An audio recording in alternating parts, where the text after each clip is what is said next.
चला तर विद्यार्थी मित्रांनो, आज आपण भारतीय सुरक्षा व्यवस्था बघूया। तर बघा, भारतीय संरक्षण दलामध्ये 3 दल आहेत: भूदल, नौदल, वायुदल। हे तीनही दल संरक्षण दल आहेत। या तीनही दलावर संरक्षण मंत्रालयाचे नियंत्रण असते। भारतातील भूदल खूप मोठे आहे, ते जगात 7व्या क्रमांकाचे मानले जाते।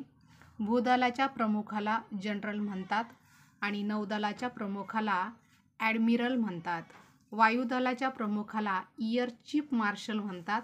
या तीनही दलामध्ये समन्वय राखण्यासाठी 2019 मध्ये संरक्षण प्रमुख, चीफ ऑफ डिफेन्स स्टाफ हे पद निर्माण झाले।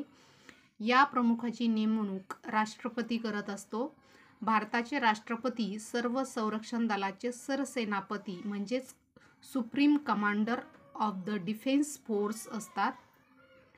राष्ट्रपतीच्या संमतीशिवाय संरक्षण दलांना युद्ध अथवा शांततेसंबंधी निर्णय घेता येत नाही, कारण राष्ट्रपती नागरी सत्तेचे प्रतिनिधित्व करतात।